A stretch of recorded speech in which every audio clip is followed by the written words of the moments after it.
안녕하세요. 밤이 깊었네요. 오늘 하루도 고생 많으셨죠?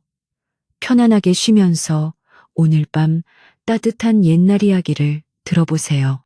옛날 옛적에 강원도 깊은 산골 외딴 마을이 있었습니다. 그 마을에서도 가장 후미진 곳, 사람들이 발길조차 꺼리는 산기슭에 한 여인이 살고 있었습니다. 밖은 살을 내는 듯한 겨울 폭풍이 몰아치고 있었습니다. 볏짚으로 엮은 초가집 지붕은 이미 하얀 눈에 뒤덮여 금방이라도 무너져 내릴 듯 위태로워 보였지요. 바람은 짐승의 울음소리처럼 문틈을 비집고 들어와 방 안의 온기를 닥치는 대로 훔쳐갔습니다. 그 냉기 속에서 윤설이라는 여인은 작은 호롱불 아래 웅크리고 앉아 있었습니다. 그녀의 시선은 약재를 덮는 질그릇에 고정되어 있었고 가냘픈 손은 쉼없이 부채질을 하고 있었지요. 방 안에는 씁쓸하면서도 향긋한 약초 냄새가 가득했습니다. 그 향기만이 이 얼어붙은 오두막에서 유일하게 살아있는 온기처럼 느껴졌습니다. 서리는 탕약이 타지 않도록 정성을 다해 약재를 저었습니다. 그녀의 손등은 거칠고 군데군데 얼어 터져 있었지만 약초를 다루는 손길만큼은 비단결처럼 섬세하고 정확했습니다. 이 깊은 산속에서 그녀는 늘 혼자였습니다. 마을 사람들은 그녀를 없는 사람 취급했고 그녀 또한 그들에게 다가가지 않았습니다. 밤이 깊어갈수록 서리의 그림자는 호롱불 빛에 기대어 더욱 길고 외롭게 흔들렸습니다. 이튿날 아침 거짓말처럼 눈보라가 먹고 해가 떴습니다. 서리는 지난밤 꼬박 세워 만든 감기약을 광주리에 담아 읍내장터로 향했습니다. 장터는 모처럼 갠 날씨에 물건을 팔고 사려는 사람들로 왁자지껄했습니다. 흥정하는 소리, 아이들 웃음소리, 떡 파는 소리가 뒤엉켜 활기가 넘쳤지요. 하지만 서리가 장터 어귀에 들어서는 순간 그 모든 소리가 마치 약속이라도 한 듯 잦아들었습니다. 사람들의 시선이 일제히 그녀의 왼쪽 뺨에 머물렀습니다. 그녀의 왼쪽 뺨에는 눈초리부터 턱선까지 푸른빛이 도는 커다란 반점이 자리하고 있었습니다. 그것은 그녀가 죽은 기생의 딸이라는 낙인이자 마을 사람들이 그녀를 불길한 아이라 부르며 손가락질하는 이유였습니다. 아이를 데리고 나온 안악들은 황급히 아이의 눈을 가리고는 반대편으로 종종 걸음을 쳤습니다. 좌판을 벌인 상인들은 마치 그녀의 그림자라도 닿을세라 물건을 안쪽으로 끌어당겼습니다. 쯧쯧, 저 흉한 것을 또 보았네. 재수 없게 시리. 작지만 날카로운 속삭임이 그녀의 귓가를 파고들었습니다. 서리는 애써 그들의 시선을 외면하며 쌀가게 앞으로 다가갔습니다. 그녀는 광주리에서 정성껏 싼 약 봉투를 꺼내며 조용히 말했습니다. 주인장, 이 감기약으로 쌀 한 대빵만 바꿔주실 수 있겠습니까? 약효가 좋습니다.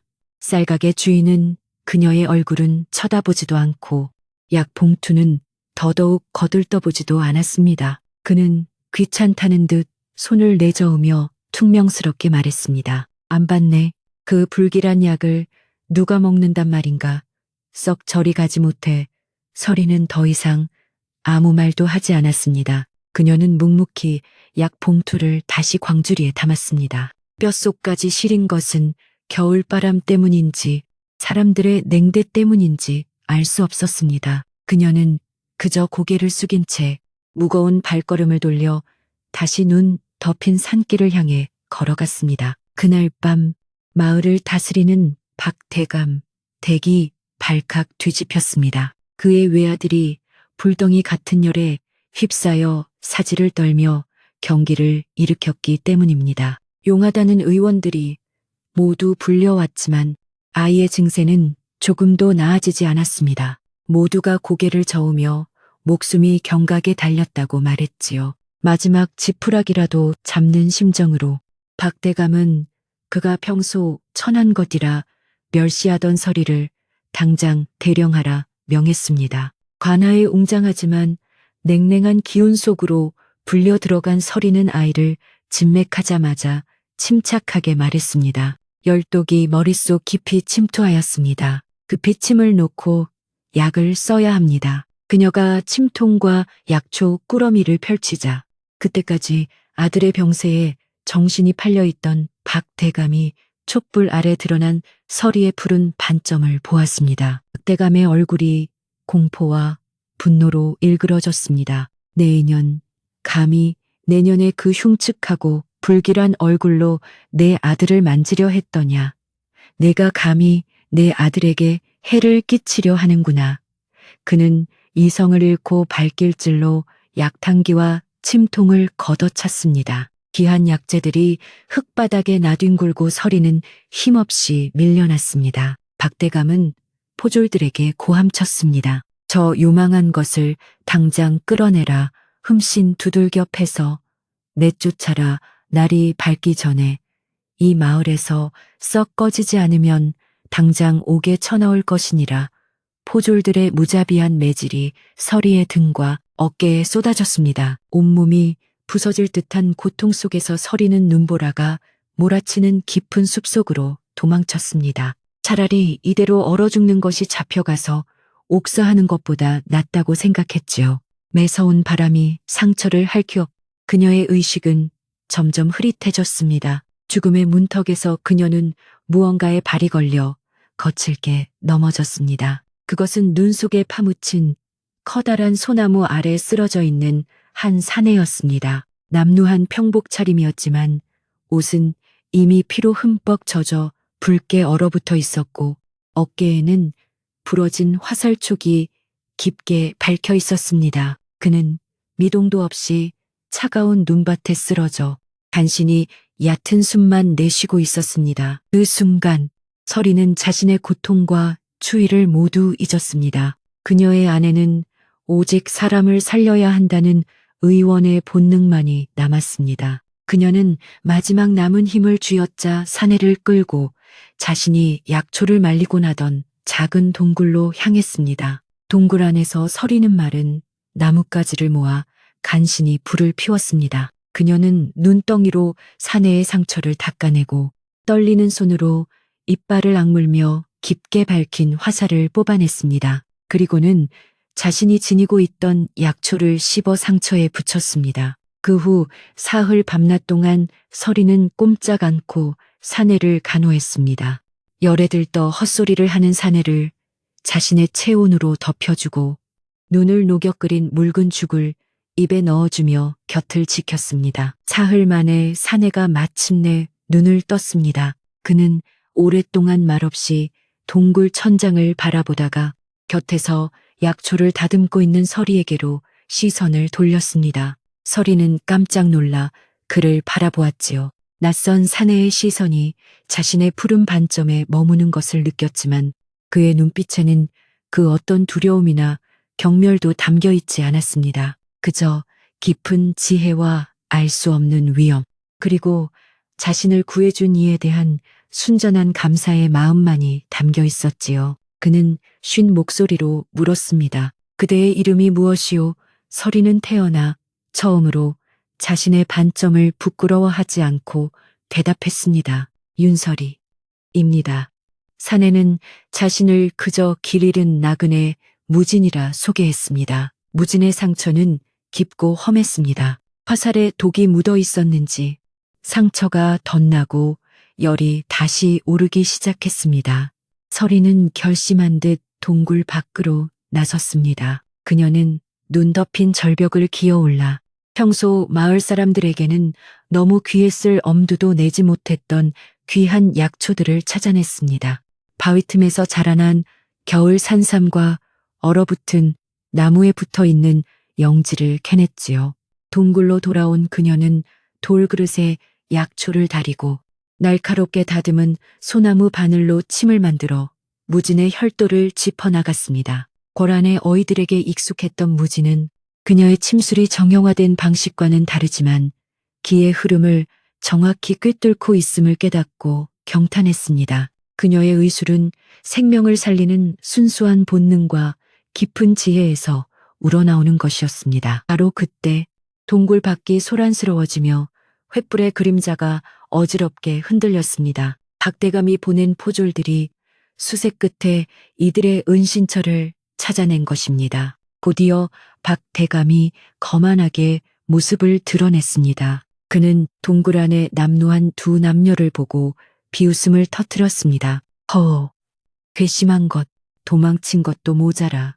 여기서 사내와 정을 통하고 있었구나. 내년을 당장 간통죄로 다스려야겠다. 무진이 아직 성치 않은 몸을 일으켜 서리를 가로막았습니다.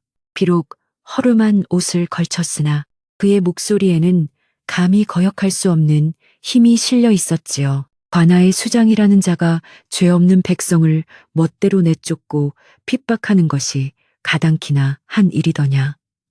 내 놈의 죄가 하늘을 찌른다. 박대감은 감히 자신에게 대드는 무진의 기세에 잠시 주춤했으나 이내 노기를 띠며 소리쳤습니다. 내 놈이 무엇이기에 감히 나를 꾸짖느냐. 저것들을 당장 묶어라. 포졸들이 밧줄을 들고 동굴 안으로 들어서려는 찰나 멀리 마을 쪽에서 한 사내가 땀에 흠뻑 젖어 헐레벌떡 달려왔습니다. 그는 박 대감 앞에 쓰러지듯 엎드리며 절규했습니다. 대감님, 대감님, 큰일 났습니다. 마을에 돌림병이 돌아 사람들이 죽어나가고 있습니다.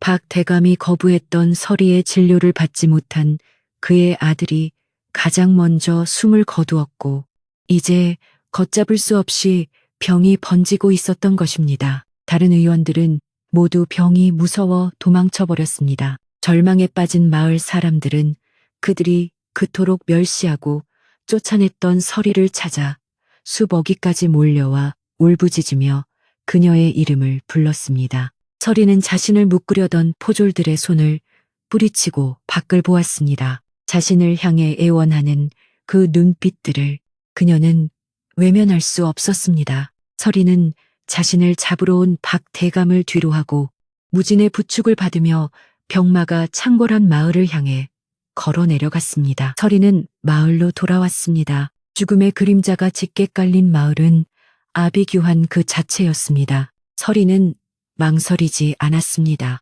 그녀는 즉시 병자들을 격리할 막사를 짓게 하고 밤낮 없이 약초를 다리며 환자들을 돌보았습니다. 무진 또한 쇠약한 몸을 이끌고 그녀를 도왔습니다. 그는 알아놓은 노인들에게 죽을 나눠주고 절망에 빠진 사람들을 독려하며 질서를 잡았습니다. 그가 지닌 기품과 지도력은 남루한 옷차림으로도 가릴 수 없는 것이었지요. 서리의 헌신적인 의술과 무진의 굳건한 조력 아래 마을은 점차 안정을 되찾아갔습니다. 한편 아들을 잃고 역병의 공포에 사로잡힌 박대감은 모든 권위를 잃고 미쳐가고 있었습니다. 그는 이 모든 재앙이 서리와 그녀가 데려온 떠돌이 사내 때문이라 여기며 증오심을 불태웠습니다. 그때 한양 쪽에서 깃발을 앞세운 군사들이 먼지를 일으키며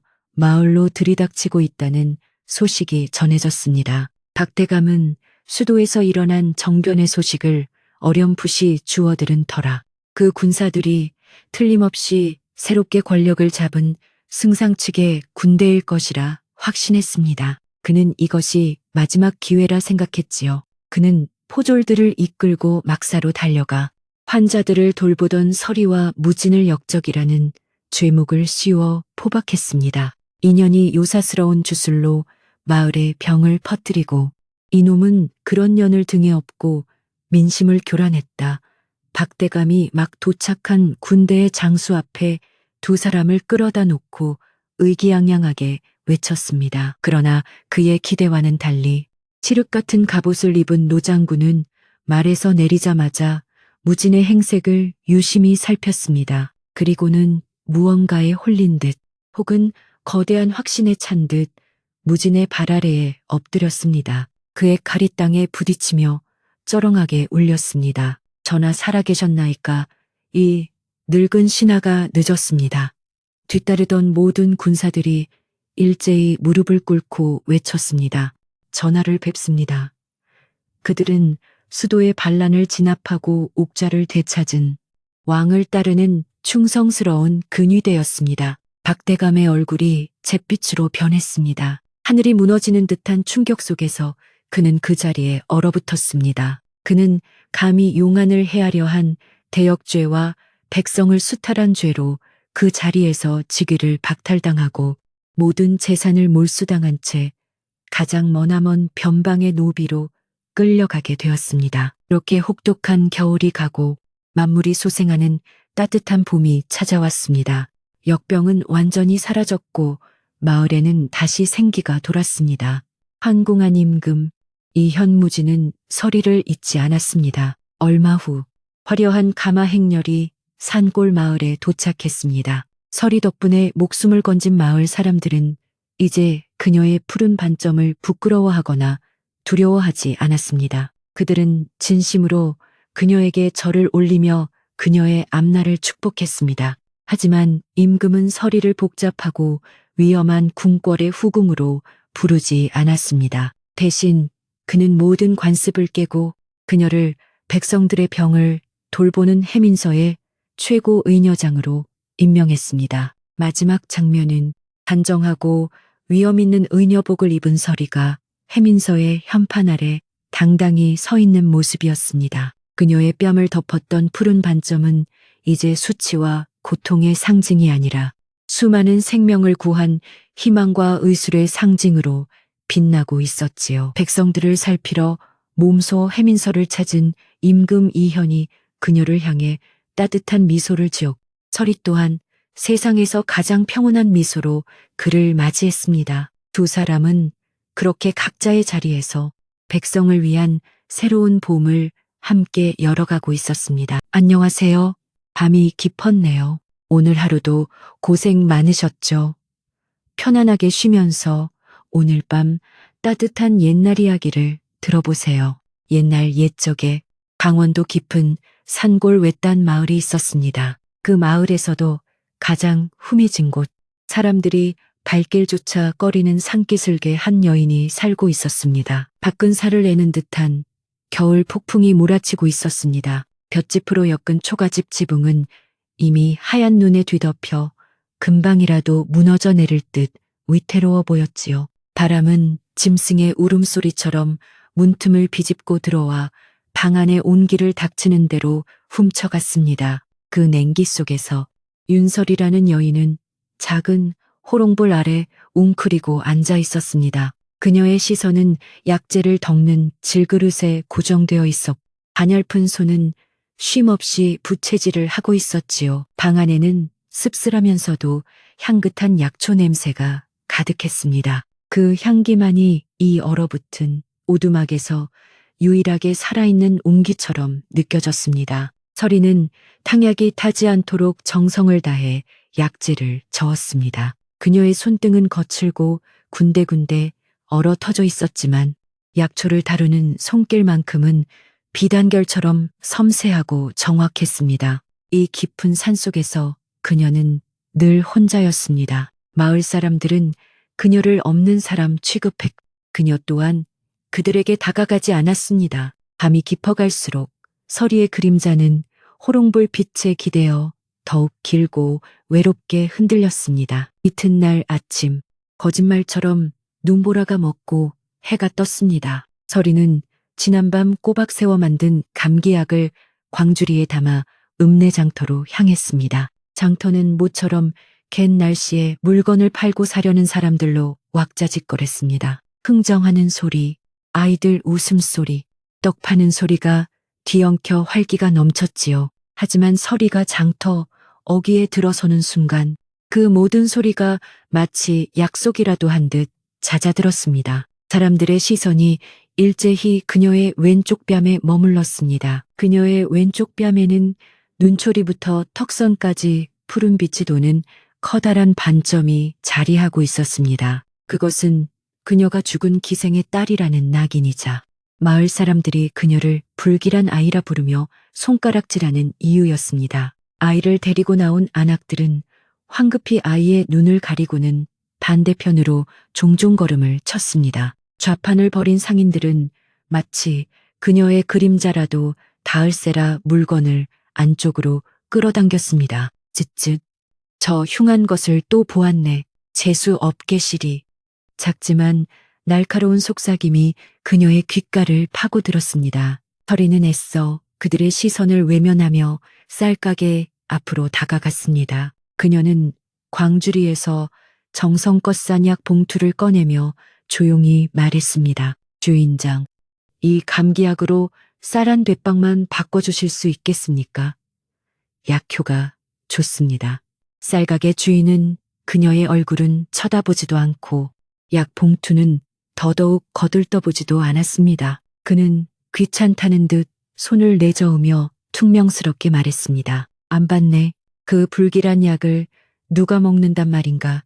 썩 저리 가지 못해 서리는 더 이상 아무 말도 하지 않았습니다. 그녀는 묵묵히 약 봉투를 다시 광주리에 담았습니다. 뼛속까지 시린 것은 겨울바람 때문인지 사람들의 냉대 때문인지 알 수 없었습니다. 그녀는 그저 고개를 숙인 채 무거운 발걸음을 돌려 다시 눈 덮인 산길을 향해 걸어갔습니다. 그날 밤 마을을 다스리는 박대감 댁이 발칵 뒤집혔습니다. 그의 외아들이 불덩이 같은 열에 휩싸여 사지를 떨며 경기를 일으켰기 때문입니다. 용하다는 의원들이 모두 불려왔지만 아이의 증세는 조금도 나아지지 않았습니다. 모두가 고개를 저으며 목숨이 경각에 달렸다고 말했지요. 마지막 지푸라기라도 잡는 심정으로 박대감은 그가 평소 천한 것이라 멸시하던 서리를 당장 대령하라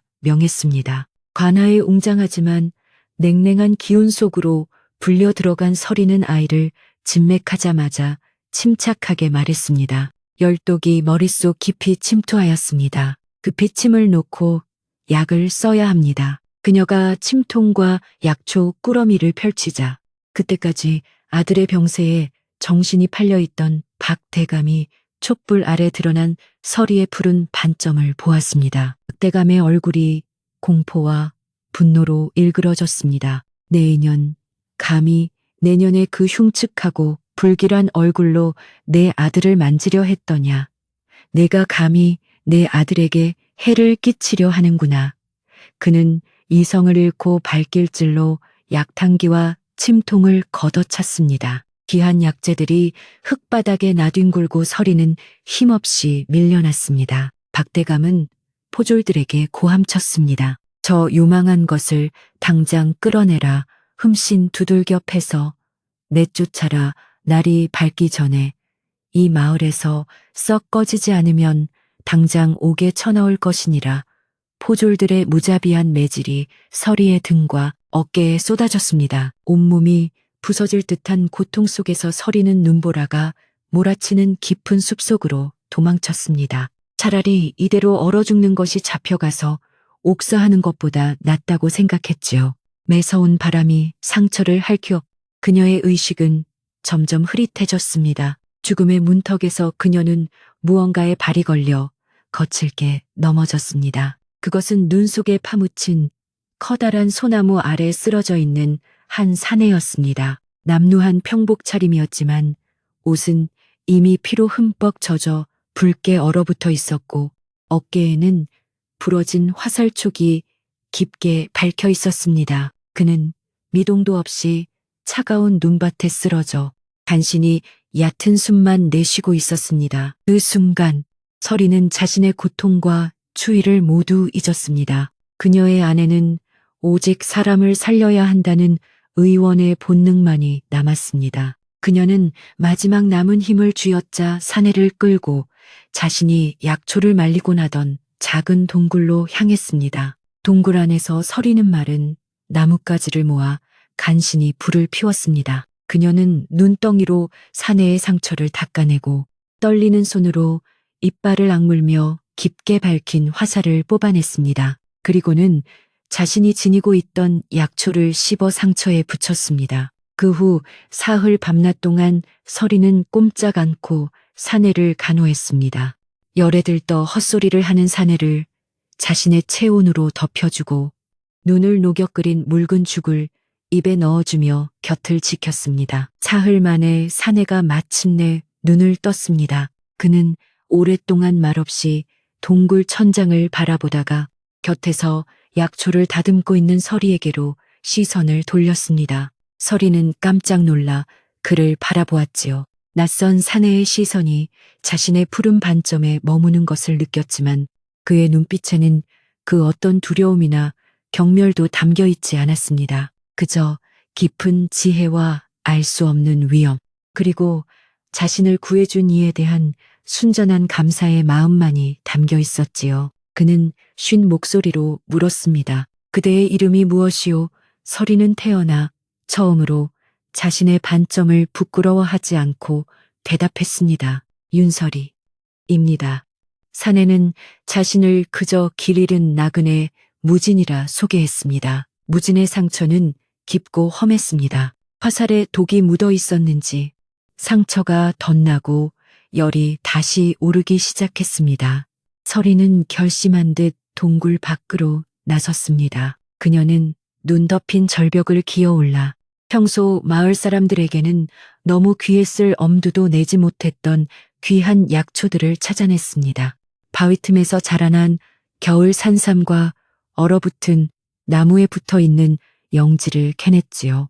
동굴로 돌아온 그녀는 돌그릇에 약초를 다리고 날카롭게 다듬은 소나무 바늘로 침을 만들어 무진의 혈도를 짚어나갔습니다. 고란의 어이들에게 익숙했던 무진은 그녀의 침술이 정형화된 방식과는 다르지만 기의 흐름을 정확히 꿰뚫고 있음을 깨닫고 경탄했습니다. 그녀의 의술은 생명을 살리는 순수한 본능과 깊은 지혜에서 우러나오는 것이었습니다. 바로 그때 동굴 밖이 소란스러워지며 횃불의 그림자가 어지럽게 흔들렸습니다. 박대감이 보낸 포졸들이 수색 끝에 이들의 은신처를 찾아낸 것입니다. 곧이어 박대감이 거만하게 모습을 드러냈습니다. 그는 동굴 안에 남루한 두 남녀를 보고 비웃음을 터뜨렸습니다.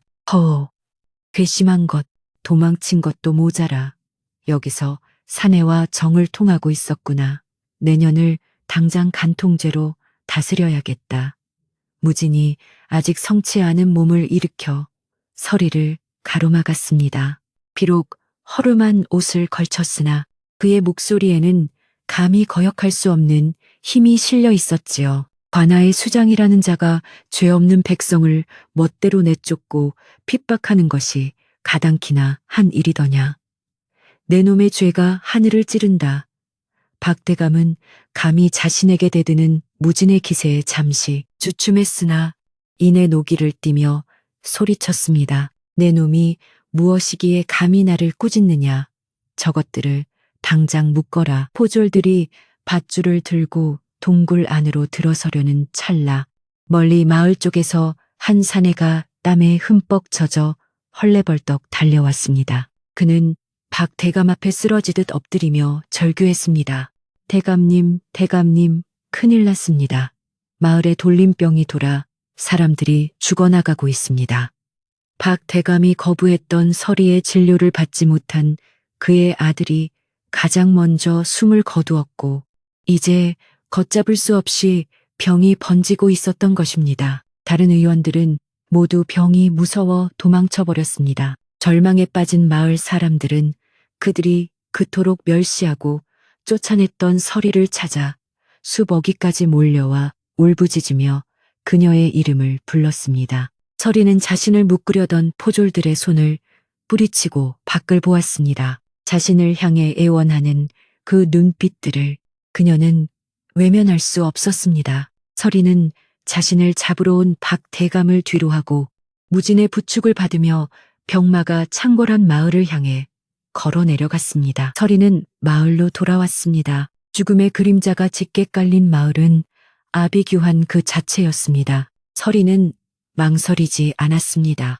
그녀는 즉시 병자들을 격리할 막사를 짓게 하고 밤낮 없이 약초를 다리며 환자들을 돌보았습니다. 무진 또한 쇠약한 몸을 이끌고 그녀를 도왔습니다. 그는 알아놓은 노인들에게 죽을 나눠주고 절망에 빠진 사람들을 독려하며 질서를 잡았습니다. 그가 지닌 기품과 지도력은 남루한 옷차림으로도 가릴 수 없는 것이었지요. 서리의 헌신적인 의술과 무진의 굳건한 조력 아래 마을은 점차 안정을 되찾아갔습니다. 한편 아들을 잃고 역병의 공포에 사로잡힌 박대감은 모든 권위를 잃고 미쳐가고 있었습니다. 그는 이 모든 재앙이 서리와 그녀가 데려온 떠돌이 사내 때문이라 여기며 증오심을 불태웠습니다. 그때 한양 쪽에서 깃발을 앞세운 군사들이 먼지를 일으키며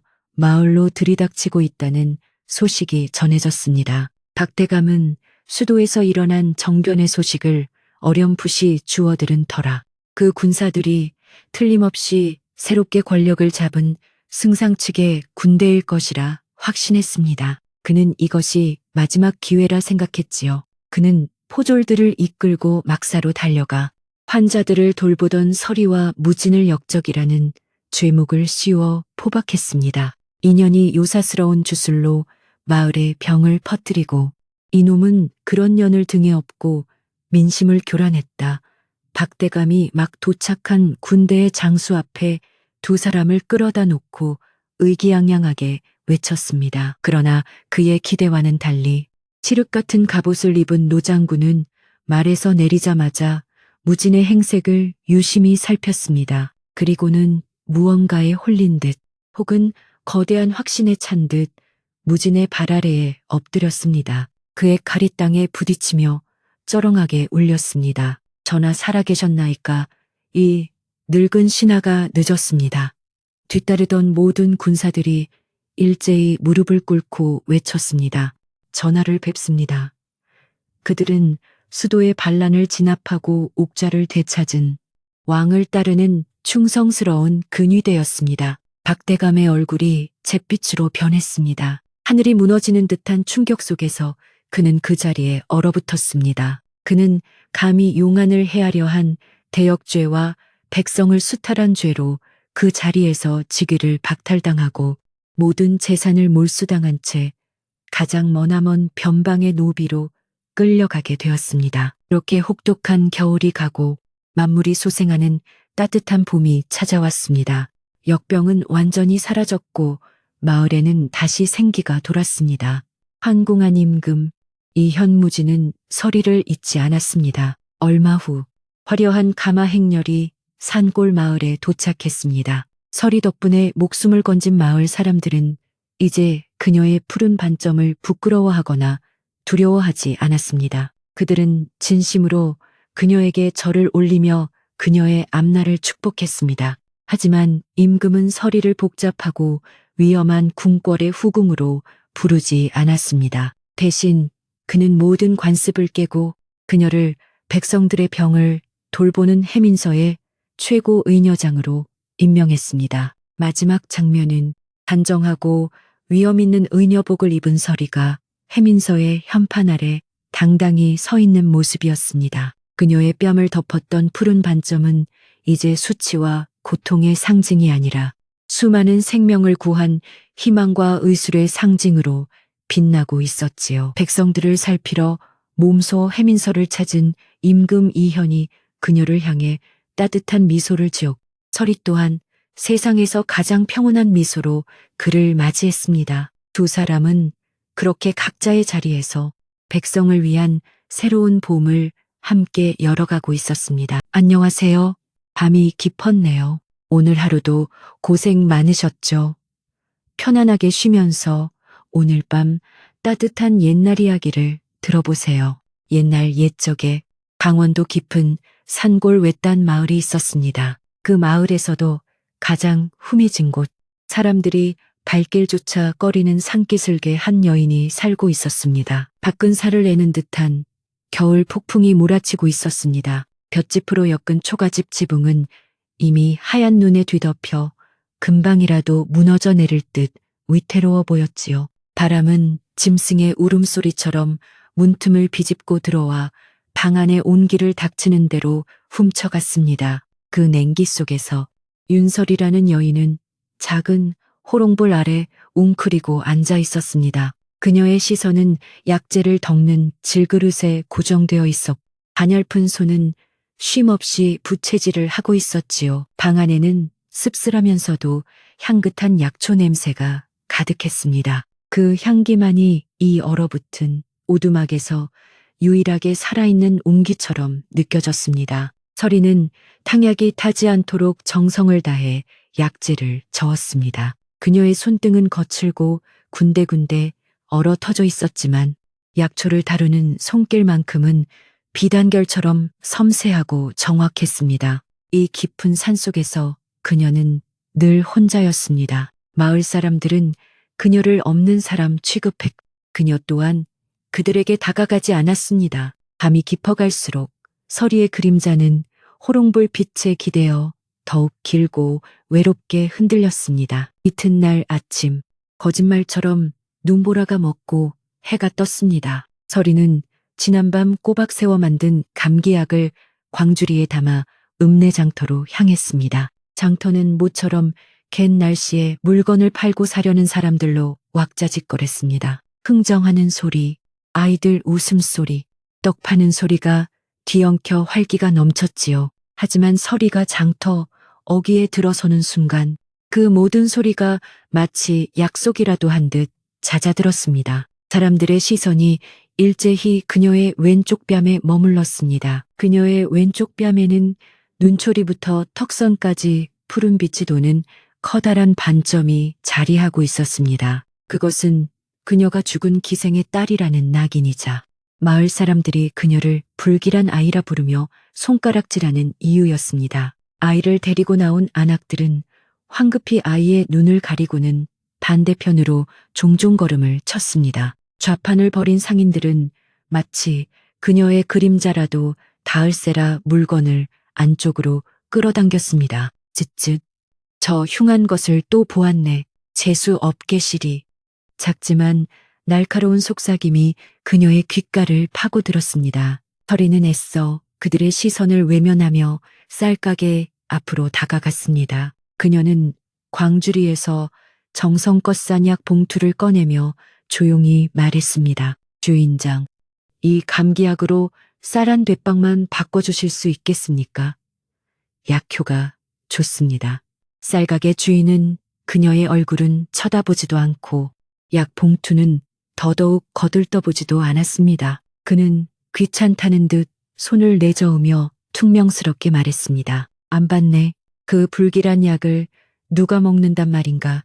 썩 저리 가지 못해 서리는 더 이상 아무 말도 하지 않았습니다. 그녀는 묵묵히 약 봉투를 다시 광주리에 담았습니다. 뼛속까지 시린 것은 겨울바람 때문인지 사람들의 냉대 때문인지 알 수 없었습니다. 그녀는 그저 고개를 숙인 채 무거운 발걸음을 돌려 다시 눈 덮인 산길을 향해 걸어갔습니다. 그날 밤 마을을 다스리는 박대감, 댁이 발칵 뒤집혔습니다. 그의 외아들이 불덩이 같은 열에 휩싸여 사지를 떨며 경기를 일으켰기 때문입니다. 용하다는 의원들이 모두 불려왔지만 아이의 증세는 조금도 나아지지 않았습니다. 모두가 고개를 저으며 목숨이 경각에 달렸다고 말했지요. 마지막 지푸라기라도 잡는 심정으로 박대감은 그가 평소 천한 것이라 멸시하던 서리를 당장 대령하라 명했습니다.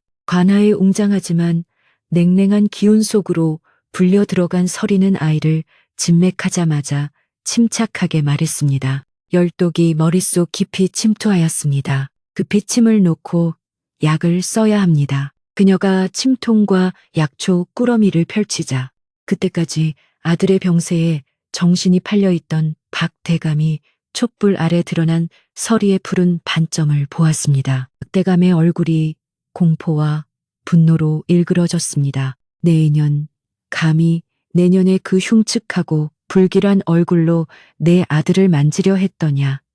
내가 감히 내 아들에게 해를 끼치려 하는구나.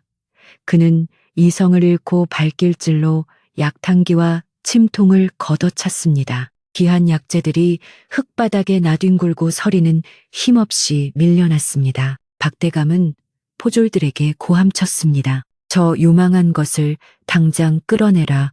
흠씬 두들겨 패서 내쫓아라. 날이 밝기 전에 이 마을에서 썩 꺼지지 않으면 당장 옥에 쳐넣을 것이니라. 포졸들의 무자비한 매질이 서리의 등과 어깨에 쏟아졌습니다. 온몸이 부서질 듯한 고통 속에서 서리는 눈보라가 몰아치는 깊은 숲속으로 도망쳤습니다. 차라리 이대로 얼어 죽는 것이 잡혀가서 옥사하는 것보다 낫다고 생각했지요. 매서운 바람이 상처를 핥혀 그녀의 의식은 점점 흐릿해졌습니다. 죽음의 문턱에서 그녀는 무언가에 발이 걸려 거칠게 넘어졌습니다. 그것은 눈 속에 파묻힌 커다란 소나무 아래 쓰러져 있는 한 사내였습니다. 남루한 평복 차림이었지만 옷은 이미 피로 흠뻑 젖어 붉게 얼어붙어 있었고 어깨에는 부러진 화살촉이 깊게 밝혀 있었습니다. 그는 미동도 없이 차가운 눈밭에 쓰러져 간신히 얕은 숨만 내쉬고 있었습니다. 그 순간 서리는 자신의 고통과 추위를 모두 잊었습니다. 그녀의 안에는 오직 사람을 살려야 한다는 의원의 본능만이 남았습니다. 그녀는 마지막 남은 힘을 쥐어짜 사내를 끌고 자신이 약초를 말리고 나던 작은 동굴로 향했습니다. 동굴 안에서 서리는 말은 나뭇가지를 모아 간신히 불을 피웠습니다. 그녀는 눈덩이로 사내의 상처를 닦아내고 떨리는 손으로 이빨을 악물며 깊게 밝힌 화살을 뽑아냈습니다. 그리고는 자신이 지니고 있던 약초를 씹어 상처에 붙였습니다. 그 후 사흘 밤낮 동안 서리는 꼼짝 않고 사내를 간호했습니다.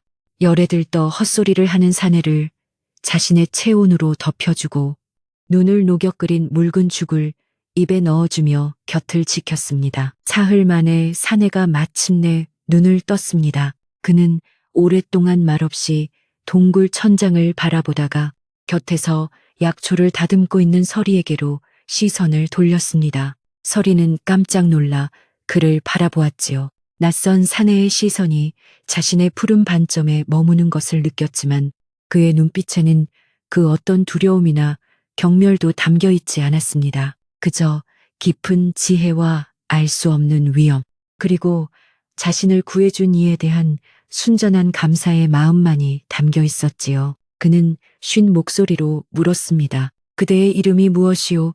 서리는 태어나 처음으로 자신의 반점을 부끄러워하지 않고 대답했습니다. 윤설이입니다. 사내는 자신을 그저 길 잃은 나그네 무진이라 소개했습니다. 무진의 상처는 깊고 험했습니다. 화살에 독이 묻어 있었는지 상처가 덧나고 열이 다시 오르기 시작했습니다.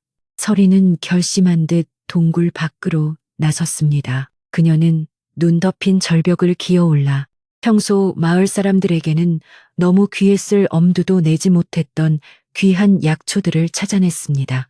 바위 틈에서 자라난 겨울 산삼과 얼어붙은 나무에 붙어 있는 영지를 캐냈지요. 동굴로 돌아온 그녀는 돌그릇에 약초를 다리고 날카롭게 다듬은 소나무 바늘로 침을 만들어 무진의 혈도를 짚어나갔습니다. 고란의 어이들에게 익숙했던 무진은 그녀의 침술이 정형화된 방식과는 다르지만 기의 흐름을 정확히 꿰뚫고 있음을 깨닫고 경탄했습니다. 그녀의 의술은 생명을 살리는 순수한 본능과 깊은 지혜에서 우러나오는 것이었습니다. 바로 그때 동굴 밖이 소란스러워지며 횃불의 그림자가 어지럽게 흔들렸습니다. 박대감이 보낸 포졸들이 수색 끝에 이들의 은신처를 찾아낸 것입니다. 곧이어 박대감이 거만하게 모습을 드러냈습니다. 그는 동굴 안에 남루한 두 남녀를 보고 비웃음을 터뜨렸습니다. 허, 괘씸한 것, 도망친 것도 모자라. 여기서 사내와 정을 통하고 있었구나. 내년을 당장 간통죄로 다스려야겠다. 무진이 아직 성치 않은 몸을 일으켜 서리를 가로막았습니다. 비록 허름한 옷을 걸쳤으나 그의 목소리에는 감히 거역할 수 없는 힘이 실려 있었지요. 관아의 수장이라는 자가 죄 없는 백성을 멋대로 내쫓고 핍박하는 것이 가당키나 한 일이더냐. 내 놈의 죄가 하늘을 찌른다. 박대감은 감히 자신에게 대드는 무진의 기세에 잠시 주춤했으나 이내 노기를 띠며 소리쳤습니다. 내 놈이 무엇이기에 감히 나를 꾸짖느냐. 저것들을 당장 묶어라. 포졸들이 밧줄을 들고 동굴 안으로 들어서려는 찰나 멀리 마을 쪽에서 한 사내가 땀에 흠뻑 젖어 헐레벌떡 달려왔습니다. 그는 박 대감 앞에 쓰러지듯 엎드리며 절규했습니다. 대감님, 대감님, 큰일 났습니다. 마을에 돌림병이 돌아 사람들이 죽어나가고 있습니다.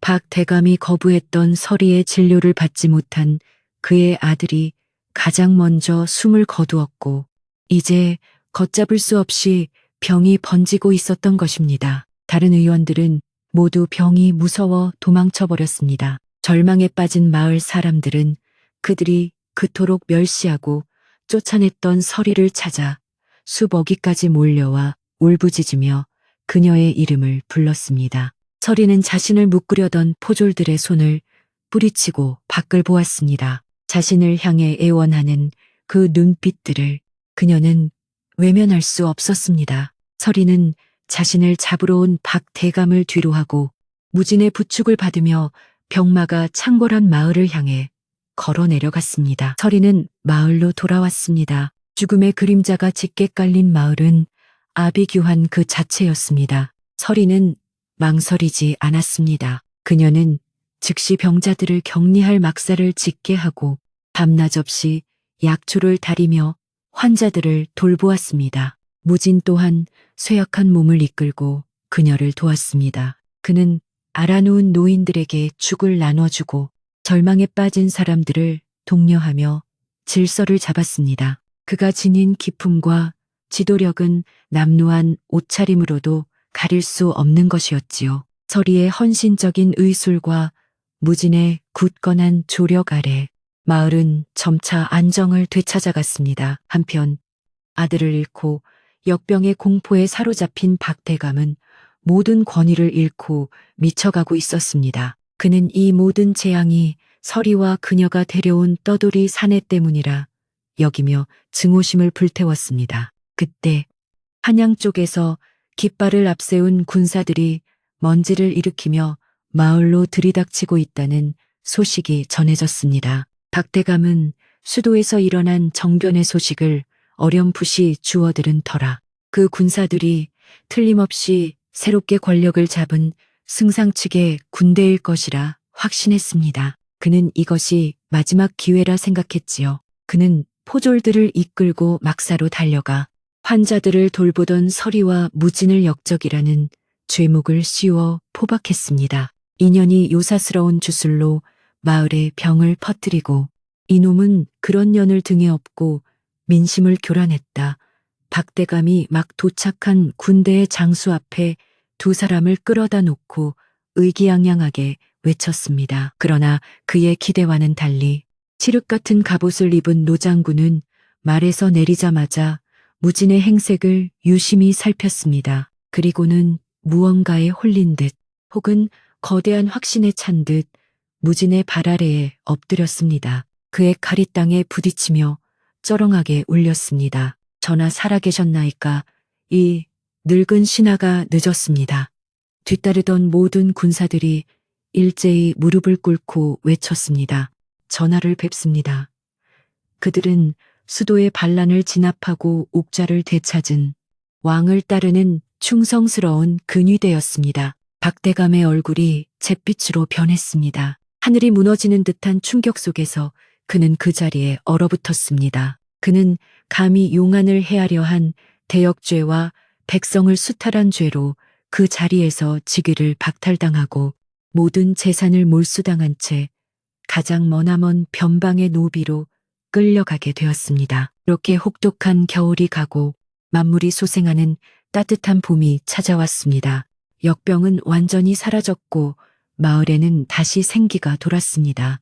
황궁한 임금, 이 현무진은 서리를 잊지 않았습니다. 얼마 후 화려한 가마 행렬이 산골 마을에 도착했습니다. 서리 덕분에 목숨을 건진 마을 사람들은 이제 그녀의 푸른 반점을 부끄러워하거나 두려워하지 않았습니다. 그들은 진심으로 그녀에게 절을 올리며 그녀의 앞날을 축복했습니다. 하지만 임금은 서리를 복잡하고 위험한 궁궐의 후궁으로 부르지 않았습니다. 대신 그는 모든 관습을 깨고 그녀를 백성들의 병을 돌보는 해민서의 최고 의녀장으로 임명했습니다. 마지막 장면은 단정하고 위험 있는 의녀복을 입은 서리가 해민서의 현판 아래 당당히 서 있는 모습이었습니다. 그녀의 뺨을 덮었던 푸른 반점은 이제 수치와 고통의 상징이 아니라 수많은 생명을 구한 희망과 의술의 상징으로